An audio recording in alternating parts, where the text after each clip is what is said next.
Let's go below zero and hide from the sun. Tóc đẹp rồi, tóc đẹp rồi. Đẹp không? Mê thế chứ nhở? Từ chị Hảo, chị nghe thấy tiếng gì không? Tiếng gì? Hello, V. You have a new mission. Hi, hello. Thank you. What's that mission? What does StudyUK101 remind you? Study UK 101. Well, UK obviously. And Đào Tâm, my sister, the universities, the professors, international students, museums, Shakespeare, Big Ben, and so many more things. Good. But there are many fascinating things about UK that our audience want us to unveil. So you will be the new host for this new series, StudyUK101. Is that why I'm here? Yes. But one more question. Will I be alone? Nope. You will have a company. She is waiting for you in the studio. Really? Do I know her? Yes. Wow, that sounds really nice. Okay, let's get this started.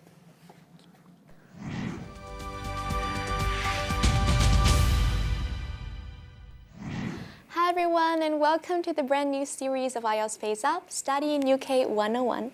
And as you can see, I'm here not alone anymore.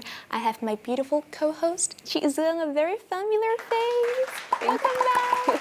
Thank you very much, V, and hello everyone. It's great to be back on TV in general, but definitely great always to be back to VTV7 and IELTS Face Off show, and in this completely new series as V shared Study UK 101. A little intro for you guys. May I introduce to you, Chị Dương is now currently working in the British Embassy in Vietnam, and she has also had a year spent in the UK studying and living and growing there. So I think as you would be a perfect, match for the show. Yes, I'm happy and always humbled to be able to share, with you what I know about UK education. It's definitely great, and there's so many things that we have in store for you. I mean, we're going to be talking about studying in the UK, the quality of the education there, the experience of living there, the culture, the heritage, also what kind of how the UK government is supporting international students. But we're also going to be learning more about UK qualifications. That's right. And programs that you can take from the UK right here in Vietnam. And in the show, we will have a lot of special guests coming to the show in each episode. And in the very first and special episode here today, we're gonna meet two guests, and let's see who they are.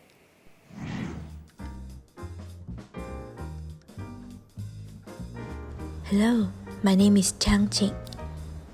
I had my training at the Royal Academy of Music, London.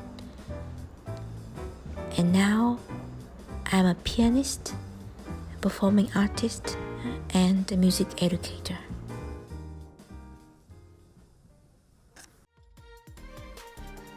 Hello everyone, my name is Hugh. I am a UK alumni.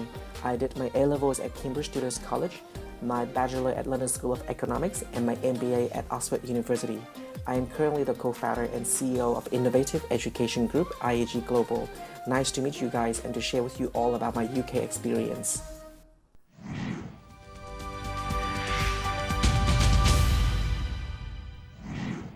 Hey there everyone, so we just learned more about our special guests for the episode today, and that is of course Chị Trang Trịnh and Anh Nguyễn Chí Hiếu. Thank you so much both for coming and joining us here on the show. One of the commonalities that have brought you together here on the show is that you have both studied in the UK. So let's start with a simple question. Why did you choose the UK as the destination of your studies? I think back when I was in my teens, the UK gave me a lot of opportunity to explore what I would like to do. Because at that time, I didn't make up my mind whether I would like to be a pianist or just pursue a normal academic career. So when I was 16, I decided to go to England to study A-level, which gave me this chance to study only 3 subjects, and one of them was music. So I could do in-depth study instead of doing 12 subjects in high school. So that was why I chose the UK at the beginning. Mm-hmm. For me, it was a little bit different. It was probably a draw of fate. I was like a boy transitioning from the central coast of Vietnam to a school in Ho Chi Minh City, and then there was this A-level college principal coming to the school and giving out a competition for scholarships. I was totally unaware what the UK education system looked like, but my friends dragged me to the competition, and I just sit there and I passed through and I got the scholarship. So I think it was a fortune cookie, and UK chose me in the first place. And you now have remarkable, accomplishments in your field. So what are some difficulties when you first came to the UK as a student? For me, this is maybe a little bit outdated compared to this day and age. But back in my time, it was language barrier. The reason was there was no YouTube, there was no like cable TV, so the exposure to like speaking English was very minimal. So despite a very heavy focus in English throughout school, I still struggle with listening to lectures, taking notes, and also like daily conversation, both in academic context and in daily like context as well. The taste. Was it the same for you, Chị Trang? Did you have kind of difficulties adapting into a new culture with obviously very different food? Yes, definitely. I shared a lot of these difficulties, and I think many Vietnamese students studying in UK would share the same experience. But for me, I think especially because I was trying to become a musician, and before me, I don't think there were anyone who were doing music in the UK at that young age. There were a few musicians who were doing master degree, but for 16 years old, Vietnamese musicians. So for 16 years old, it was really hard to just navigate. Where do I go? How do I apply to a conservatory instead of just a normal university? So those things were difficult. Yeah. I think is the cultural part of it, the experience part of it is also quite big as well. I mean, for you, Chị Trang, studying there 7 years, so living there, basically becoming a part of the environment that you were in. What kind of are some of the experience that stick to mind the most that make you one of these days when you're Hanoi, I miss the UK so much? Yeah, definitely. I miss the richness of the culture there. I think there's something very special about education and also cultural scene in the UK.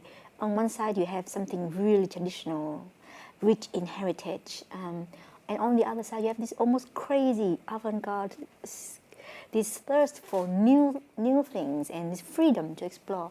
So I think when I was in university, I was always encouraged, I think he shared, to find my own voice, to dive deep into what has happened in the richness of history and of classical music, as I'm a classical pianist, but also, find your new voice. And I think that's what I really appreciate.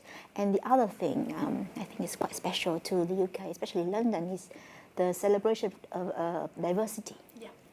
Yeah, so I never felt like I was somehow out of place or strange.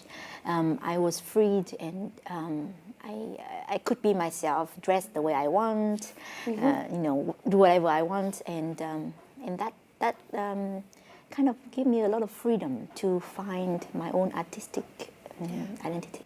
I think it gives you confidence as well, and when you do something and you can be different, and people respect that.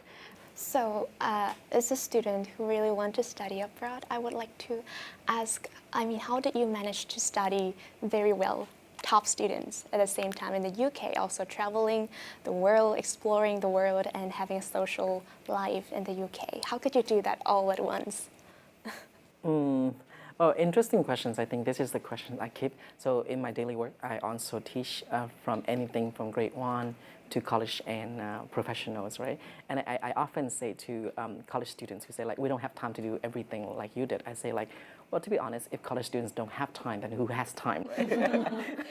Right. In college, you should have all the time in the world to do many things. I think it's the trick and the key lies in how you really see what is valuable and prioritize the values in your daily life and pursue that. I think back in the UK, I thought my workload was not heavy because there's only like 10 hours of lectures during the week. Yeah. That's like average 2 hours a day, right? The rest is just really whatever up in your sleeves and how you use it, right? So I think back in the UK, I really prioritize. Okay, so first is college work, right? So I tend to finish all of my college work within the next 2 hours after lectures. The rest is about exploring and growth. I do a lot of extracurricular activities. I do part-time work. I do internship, and then in my long holidays, I travel around Europe, right? And even like in my summer, I travel to China and many other countries beyond Europe as well. So I think there are a lot of opportunities and resources in the UK. The secret lies in how you prioritize what values to you and really stick to that prioritizations so that you really leverage your time. But I do think that college students have a lot of time compared to all working professionals. So. V is also about to go, study abroad. So I think her curiosity is how to maintain, and obviously she's already quite busy with all of the work and the studying. So it's how do you optimize the time and everything so that you can still have time for this silence, as you said, this time to rest and to be with yourself. Yeah, it's not an easy question at that age, I think. Now we look back and we think, yes, I had so much time. But then I think, if I remember not wrongly, even when I was a student, I think I always felt a little bit short of time because there's so many things that interests me. So I think, yes, prioritizing is very important. Perhaps even if one doesn't know what he or she wants to become, maybe just prioritizing in a short-term thing like, okay, this time I want to explore, for example, in my view, like opera. Then I would spend a lot of time going to all of the free things that are on offer. There's so much in the UK that you can access for free, from museums to talks to conservatories, concerts, and things like that.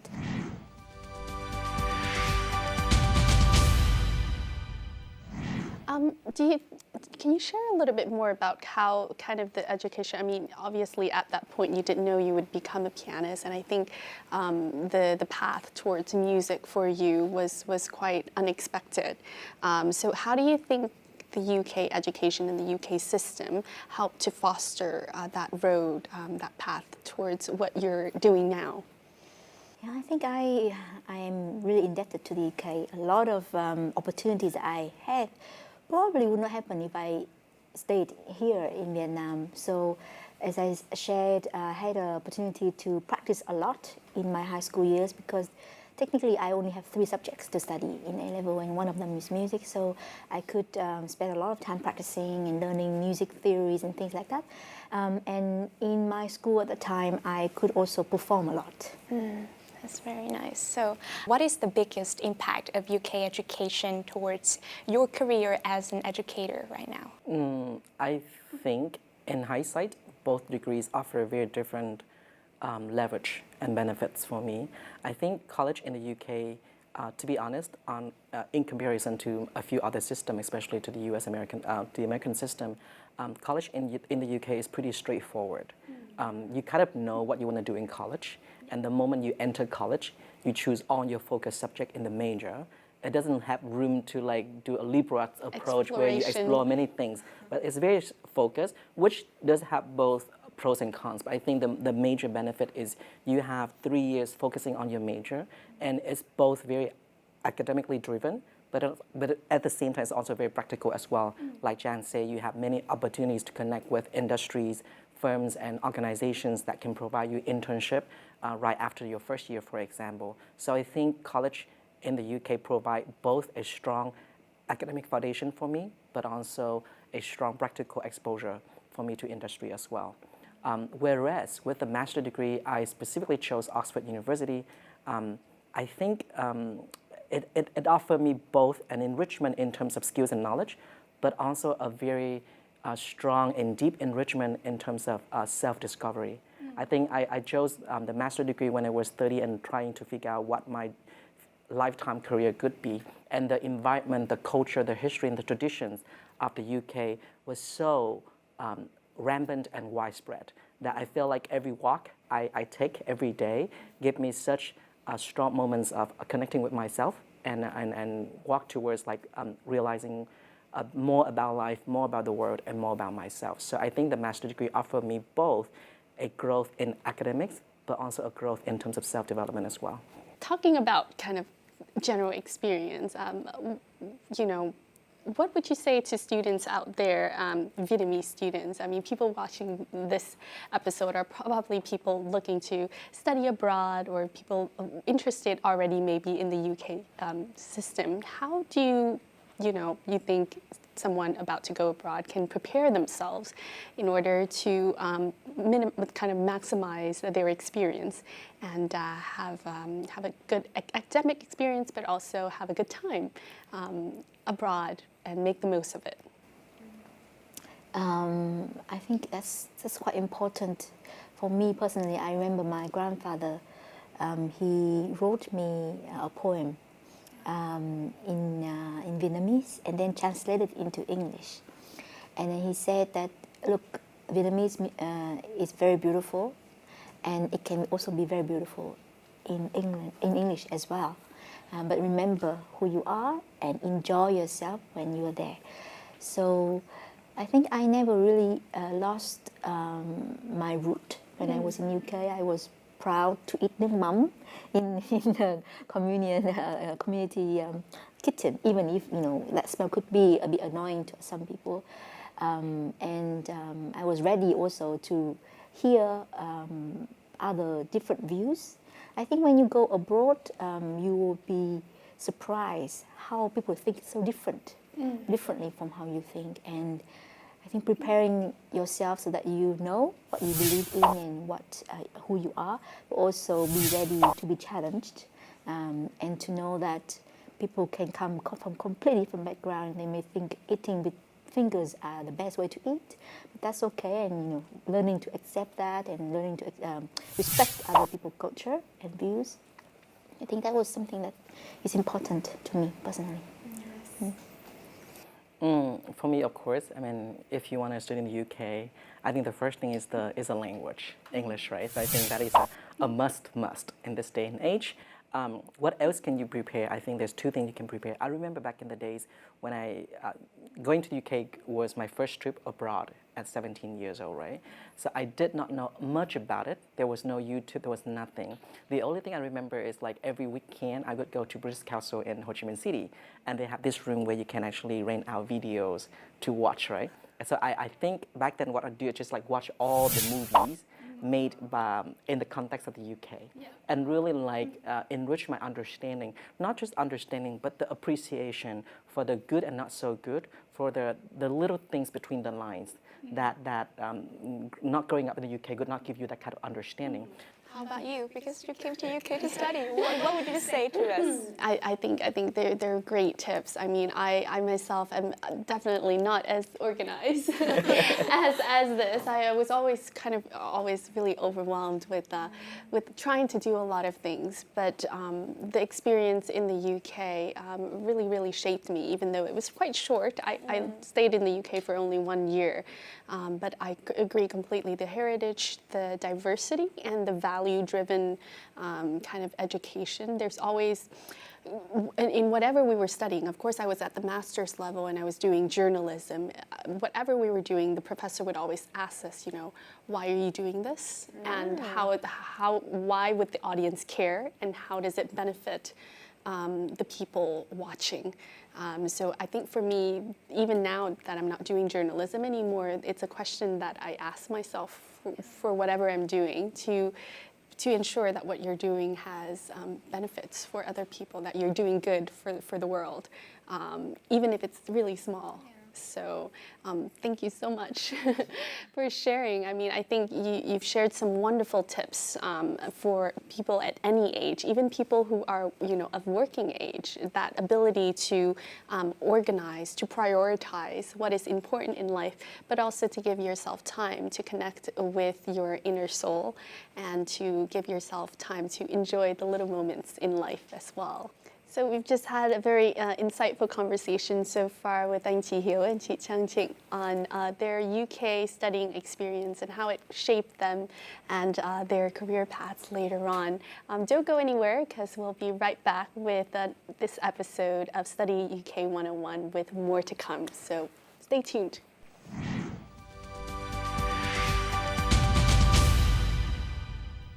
Welcome back to the studio of Study UK 101, and we are back in the studio with Anh Chí Hiếu, Chị Trang Trịnh, and Chị Trang Trịnh.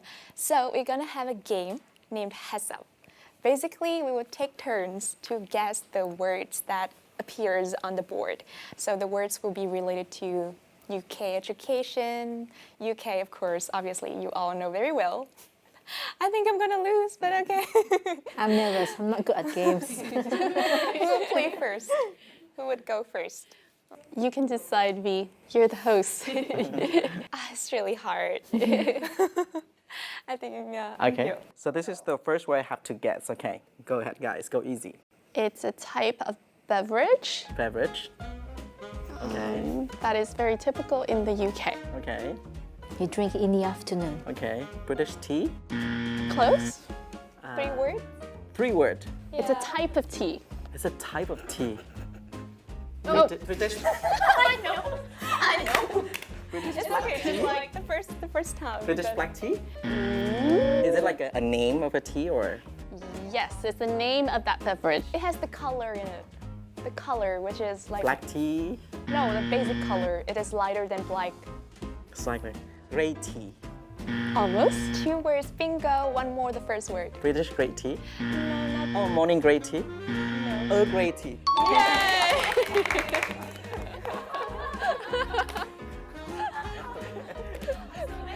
Here it comes, the next turn. Chị Trang. Okay, here goes. It's a clock in London. Big Ben. You're very good at this. You say you're not good at games. You kind to give me a easy one. Okay, so it's now my turn. I feel a little pressured, but It's on the radio every day. 3 letters. BBC? This is very my field. Got anyone go? No, what does BBC stand for? It's the British Broadcasting. What's the last word? Corporation. Corporation. Yeah, British. Yeah, we always call it BBC, so we tend to forget what it actually stands for.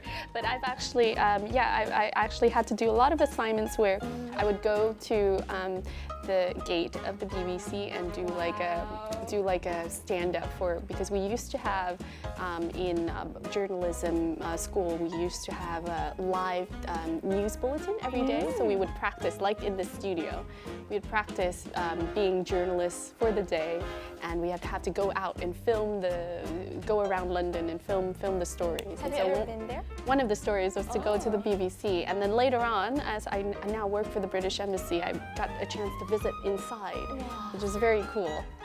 Very, very inspiring for journalists. The last turn, I don't think I can nail it. It's hard, right? I know. Production crew, wow. Boy band. Yesterday. Boy- John Lennon. Boy band? John Lennon. The Beatles. Lucky me.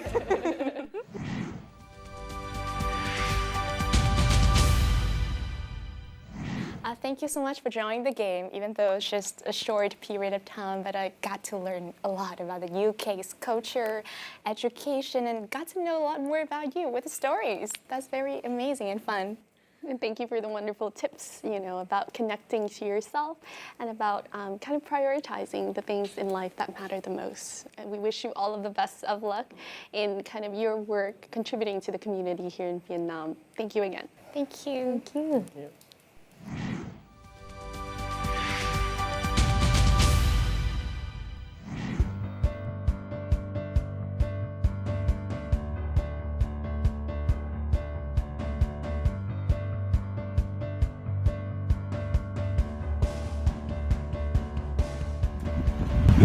college.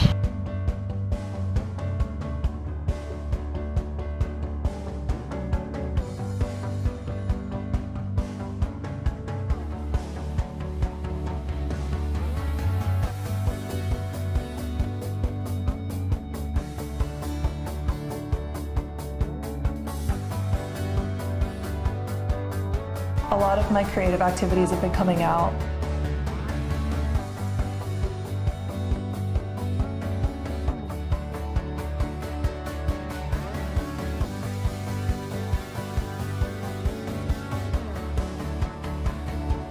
I'm very lucky. I have a lot of people around me who care about me.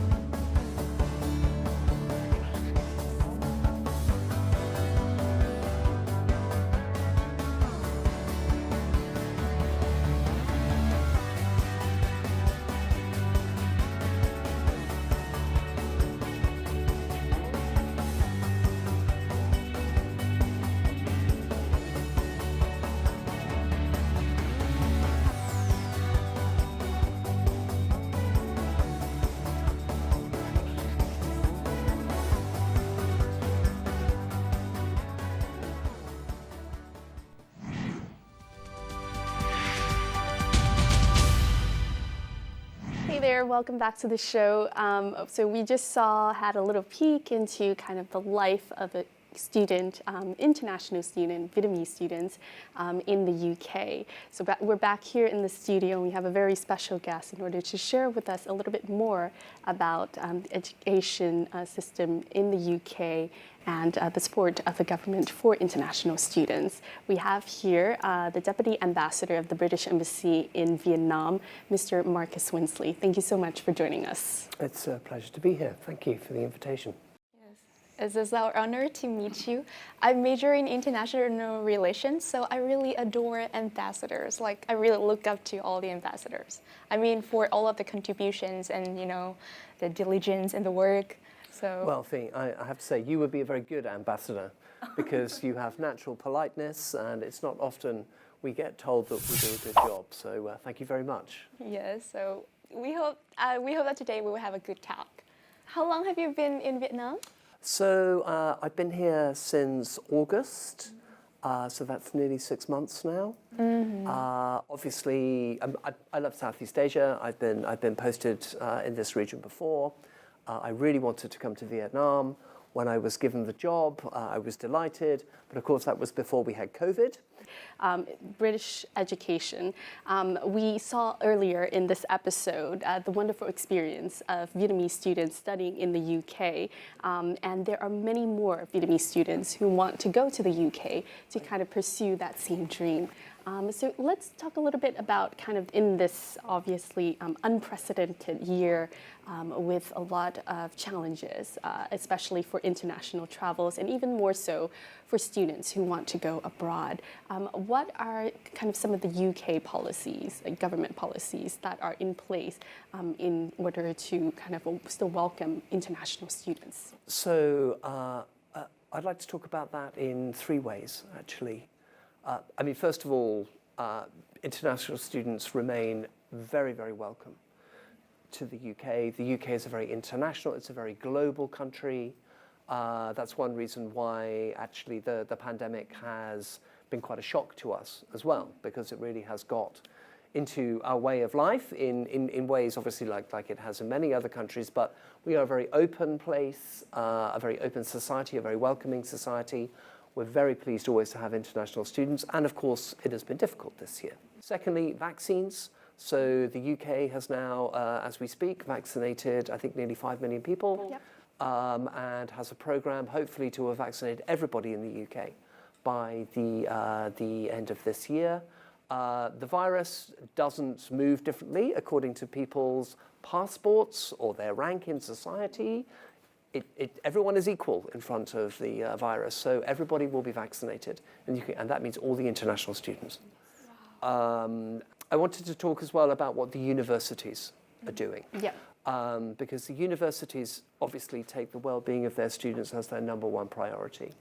And I want all parents and all students here in Vietnam to understand that. Yeah. So a number of measures have been taken. which include following very, very strictly all of the public health guidelines, so that's social distancing, the use of what we call bubbles, so to bring families together or small communities together so that they, when they know that they're all free, that's how you get your social contact. Yep. That's being very strictly enforced at universities. Also, of course, the nature of teaching. At the moment, as we speak, the universities are all teaching online, but they have hybrid models. Exactly. So I think the quality and the safety of education is still extremely high. What I have also, from working at the embassy, which I have found very helpful and flexible from the UK government, is this policy on the graduate route visas for students to be able to stay after graduation and look for jobs or work in the UK. Can you share with us a little bit more about that? Absolutely. And the concessions made? Yeah. So it's an important point because there are three things that the UK government has done. The first is directly related to COVID. So extensions for visas have been given. There's a lot of flexibility. We want students to be able to stay. We don't want to make life more difficult for anybody. So there are the flexibility around extending visas that has been brought in expressly because of COVID. But the other two measures that you mentioned are not related to COVID. This is related to the UK's wish to welcome international students and also particularly the growing deep relationship between the UK and Vietnam. We would love to see more students from Vietnam come to the UK. And there are two things now which will make that easier. The first is that for 2 years after graduation, you can now work. That was not possible before, but that is now possible, and that's because we would like to use the talents of people inside the UK. But equally, we know that people, especially Vietnamese students, they like perhaps to learn some skills immediately after studying, but then they want to come back to Vietnam. Vietnam is an ambitious country, it's an exciting country, and so many opportunities. So that's exactly what we want to hear from the Deputy Ambassador of UK in Vietnam. Very reassuring words and actions from the UK's government and universities. And I would like to highlight again that the safety of international students also is always in the top priority at the UK. Yes. So that's what makes us really feel so reassured. Yes. So thank you so much for all of your effort. We are so honored to... We're all human beings. We're all in the same situation. We're here to help each other.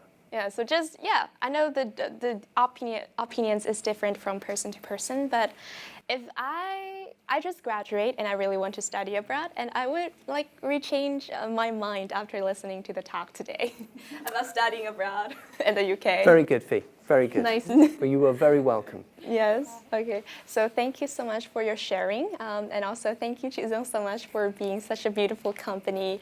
And I would love to see you soon next time in the future, maybe in the UK. Very good. Well, thank you very much. Yeah. Xin cảm ơn. Thank you. Yeah. Cảm ơn ạ.